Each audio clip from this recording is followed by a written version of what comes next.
and welcome to our final live Q&A session as part of the Tunisian Crochet Summit.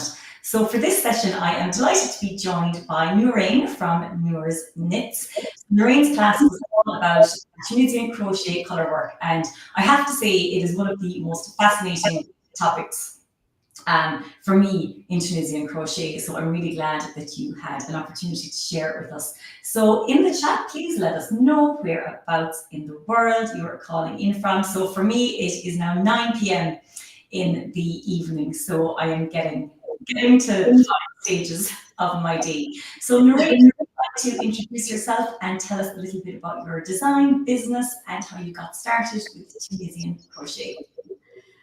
Hello, everyone. Thanks so much for joining. I am obsessed with Tunisian crochet. I'm Noorain. If you've never seen any of my work, I'm the Tunisian crochet designer behind Noors Knits, and I mainly share Tunisian crochet patterns for women, children in the home. I initially started off, like a lot of us, with an Etsy shop selling finished items. I started when my son was like 1 year old, when he was a 1 year old, and I just wanted to kind of spend more time with him.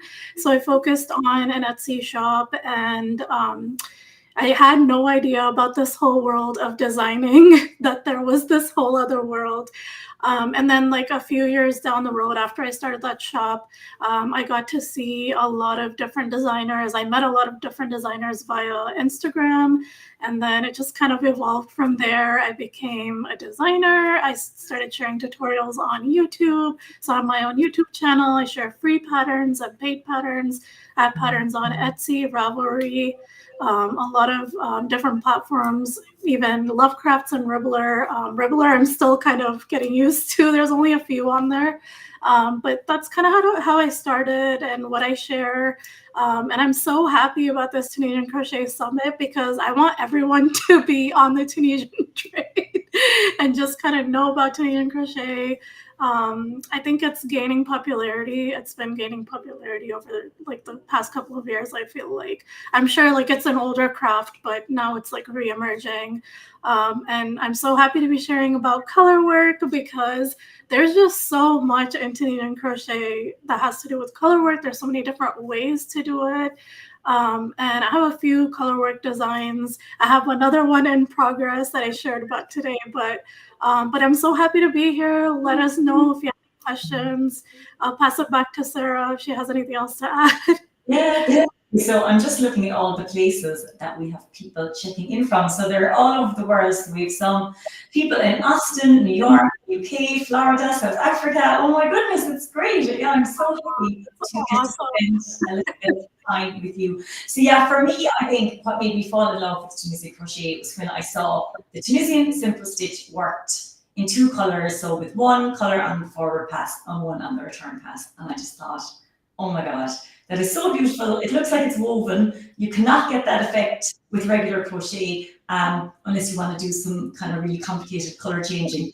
And I just thought it was absolutely amazing. So I think for me, yeah, for sure, the color work is one of the best things that we have with this craft. So if you have any questions at all for Noorain, she knows everything there is to know about color work and Tunisian crochet. So please do ask them. And I do have some questions, Noorain, from people that submitted them earlier. So I'm going to go ahead and start with some of those, if that is okay. Sure, so, Carrie asks, what is the best method to weave away tails invisibly with Tunisian color blocking? So I guess she's talking about if you're doing some kind of intarsia or you're changing colors kind of in the middle of the row. So I haven't really, like I usually just do the regular, the way I weave them in is in the back. I do sort of like a round going up and then down and then again through the same stitches. But if you, because I know with like crochet, you have the option of just kind of like working them in as you go. But with Tunisian crochet, I haven't really tried that out, but I would say the most sense, it would make the most sense to do that with a Tunisian knit stitch project, because with the knit stitch, you're going into the back and, you know, like you're working that way. But I don't know if you know of any other ways to weave in ends that would kind of be invisible, sort of. Yeah, we were talking about this with Sarah from SEK Handmade earlier as well, and I said I kind of do the same thing as with regular crochet, and that sometimes it's easier with Tunisian because the fabric is a little bit thicker, so you have plenty of space to kind of hide those ends at the back.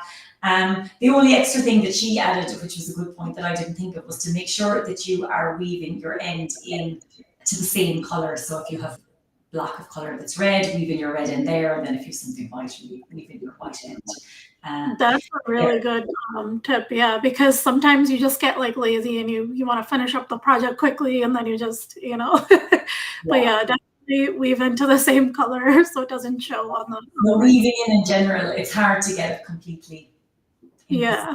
And that's not just for Tunisian, it's for all crochet, isn't it? So yeah, nobody loves the end. Yeah. All right, so Ray has a question here. So she's asking, what is your method for choosing colors? So I love this. I talked a little bit about this in the session, but basically I look to Pinterest.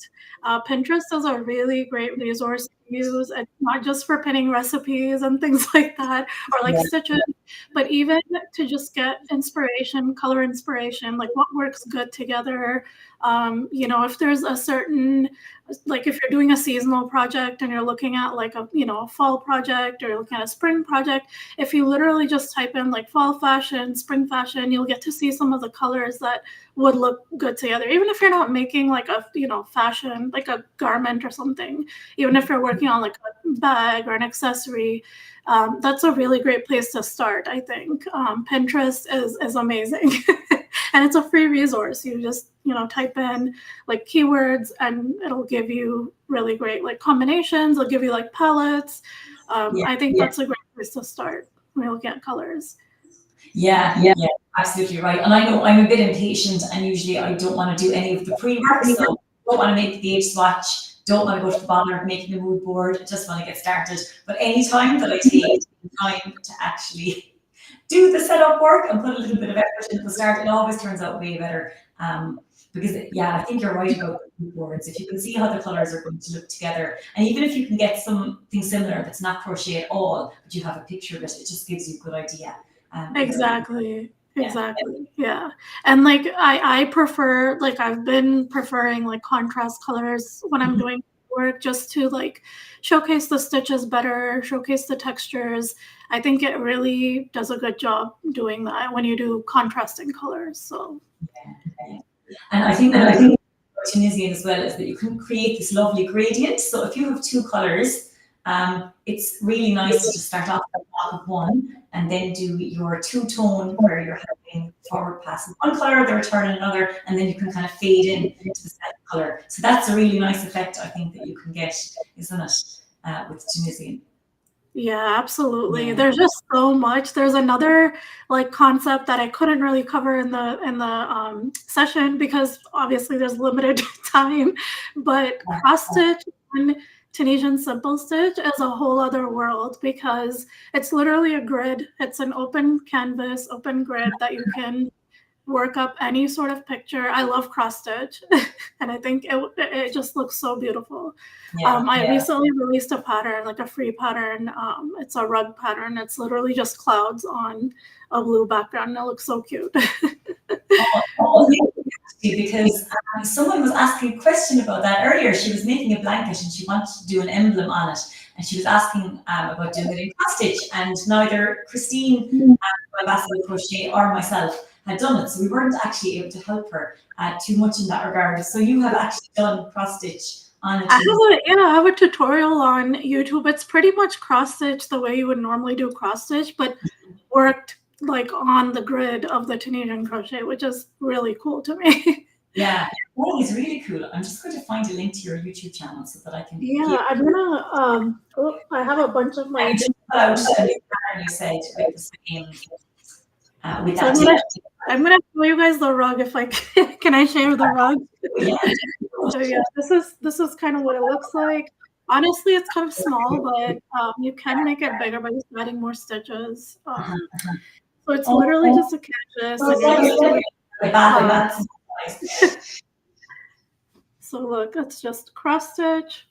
And I always use like a strand that's doubled over so that it kind of like pops out, you know. Oh, cool. So Nessa is saying that she has done some cross stitch on Tunisian and she wants to see how to do it and not have it show through at the back. So can you see yours at the back, or is there a way? It's messy. I still need to figure out a way as well. But I mean, I just weave it in like the way I have to cut those shorter, but Yeah. I just weave it in the normal way how I weave in mittens. But yeah, I need to figure that out as well.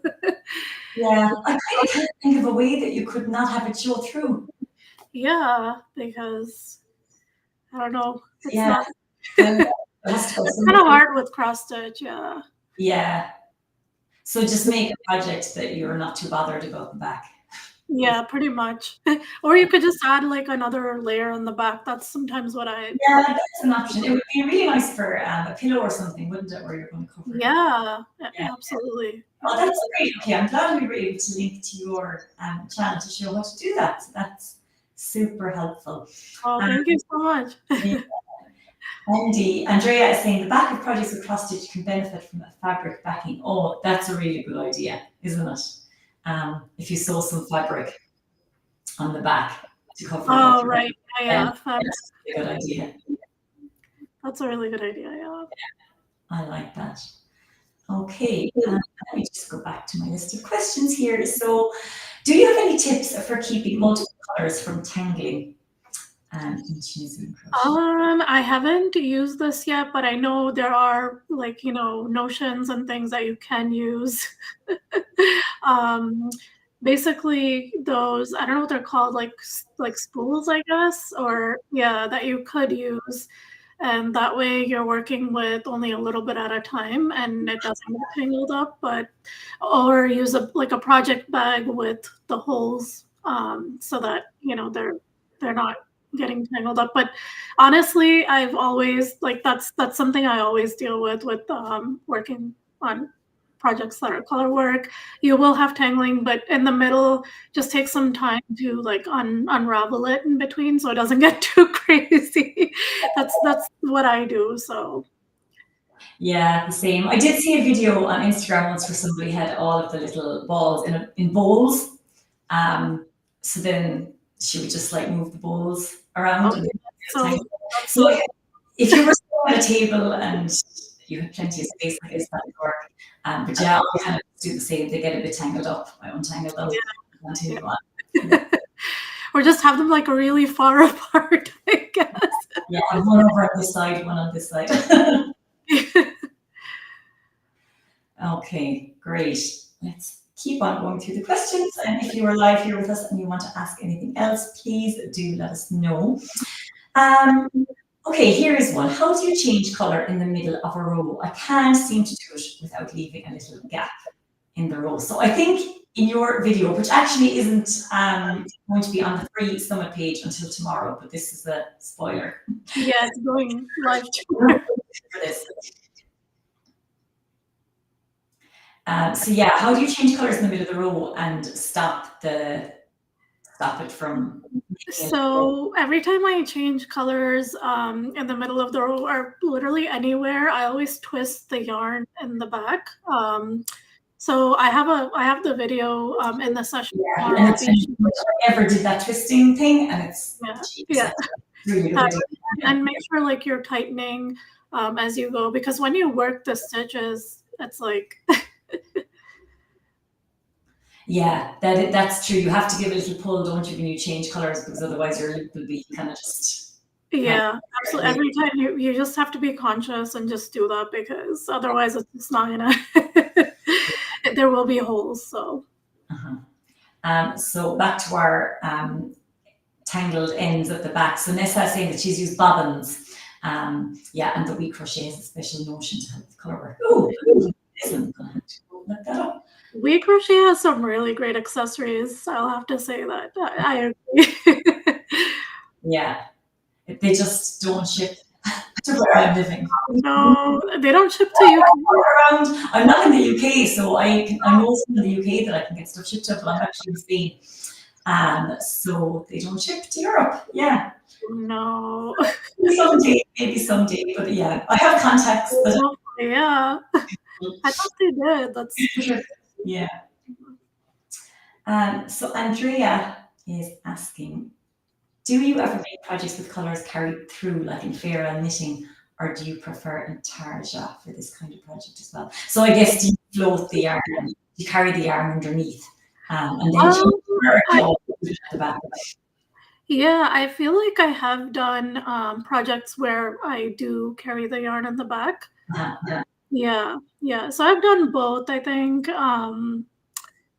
Yeah, I probably I prefer changing colors as opposed to carrying the floats in the back, just because I feel like it's sturdier, I guess. I don't know what the word would be for that, but it's better when you change the colors rather than carrying floats. Yeah. Yeah. It's hard with Tunisian, I think, to keep the yarn going, isn't it? Because you can't really hide it, and then it depends how far it needs to go. Yeah. We're doing And like, yeah, and it gets loose, I think, in the back when you try to do the floats. So it could be an interesting thing to try, couldn't it? Farah, Tunisian. Yeah. Let me see. Okay, this was a good one. Could I follow a colorwork graph for regular crochet or knitting, but use Tunisian crochet instead? And what stitches should I use? Sorry, I didn't get that question. Sorry. He's asking, could I follow a colorwork graph for regular crochet or knitting? So just, I guess, your colorwork with boxes, but use Tunisian crochet instead of what Tunisian crochet stitch would you use? I think I would say you can do that with Tunisian simple stitch. I think it would be the best way to go about that. I think it's possible, but you just have to be mindful when you're doing your return pass, basically, that you're switching the colors as you go. Yes.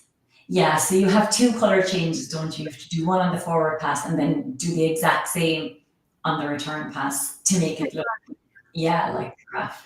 But yeah, I think there's no reason you couldn't follow any colorwork graph because the Tunisian simple stitch is pretty square. Yeah. So I think that would work. I think that would work really well. Yeah, absolutely. Yeah. So Nessa has another good suggestion. And Nessa, you have loads of good ideas for the colorwork. Bobbins is using a clothes hanger with clips and wrap the smaller yarn.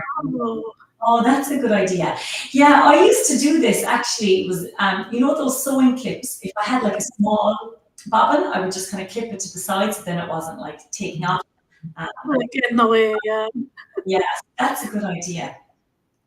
Yeah, I'm trying to figure out the logistics of having the clothes hanger somewhere in front of me and having everything on. That's a really good idea. Yeah. I'm gonna have to try all these ideas.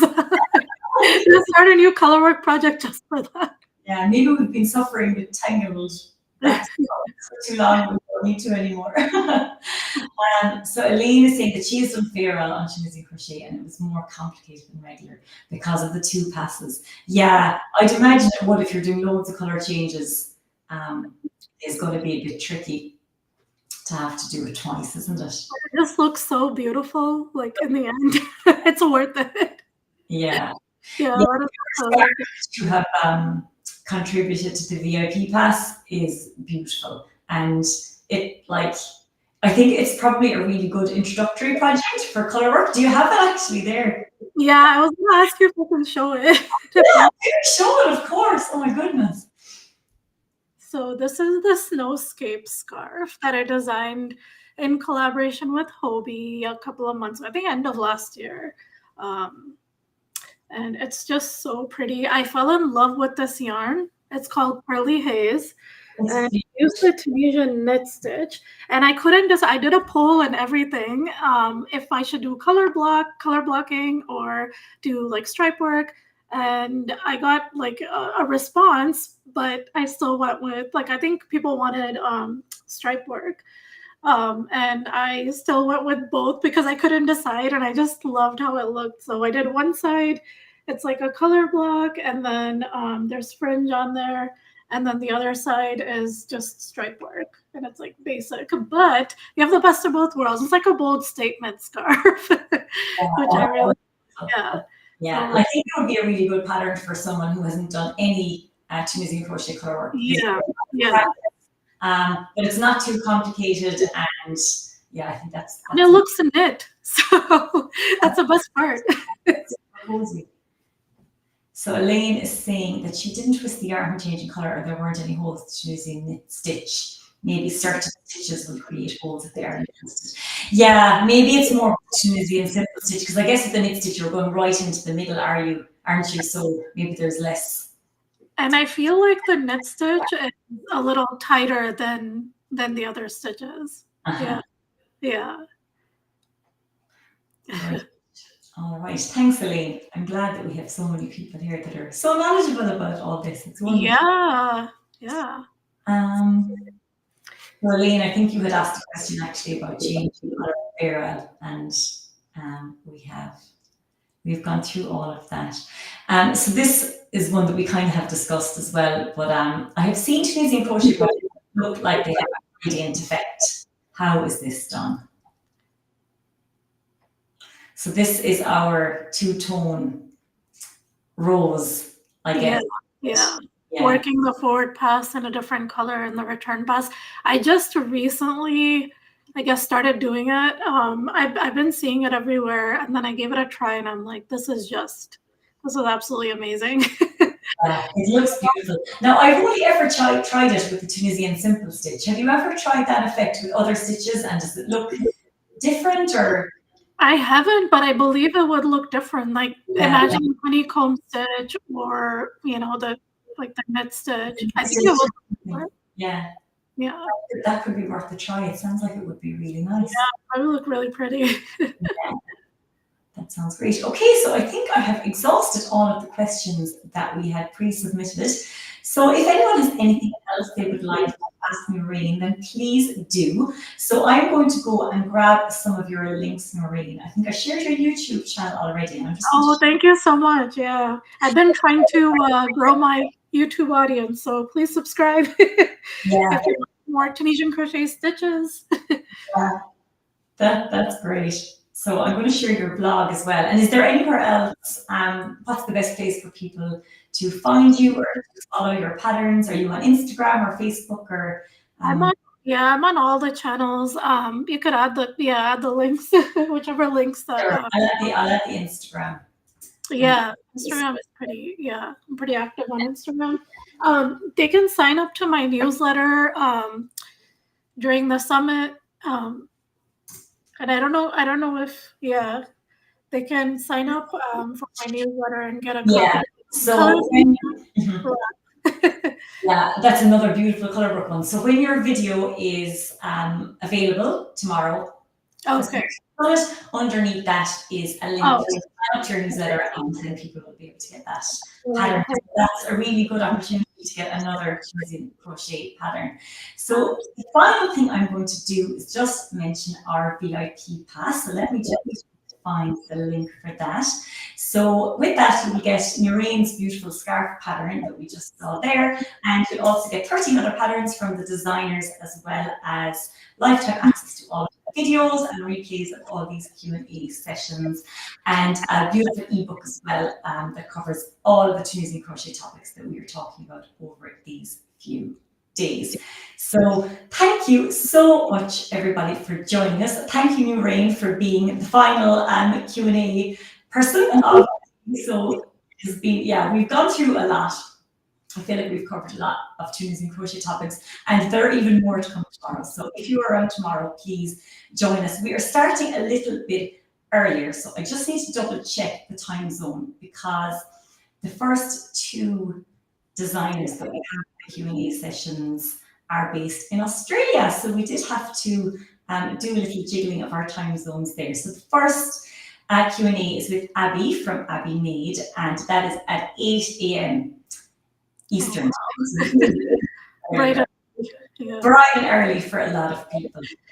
But I honestly think it's going to be worth it, because if you had a chance to watch Abby's video today, I think you will agree that there was just so much good information in it. And there are so many things that she talked about that I did not even thought about, and it explained so many of the problems that I have had using different types of hooks. So go check that out. There's plenty of time, and then come back and join us for the live with Abby tomorrow. So, okay, I will leave it there. Noorain, thank you so much for joining us and for contributing to the summit. It has been really Thanks so much for having me. Is there one last thing I can share before we head off? This is a sneak peek of my next project, and I will be looking for testers. I haven't done testers in like a really long time, so I just wanted to put it out there. It's going to be a triangle shawl, and I love how it's working up so far. So learn color work tomorrow. Yeah, so watch the news video tomorrow, and then you have an exclusive preview of her new pattern.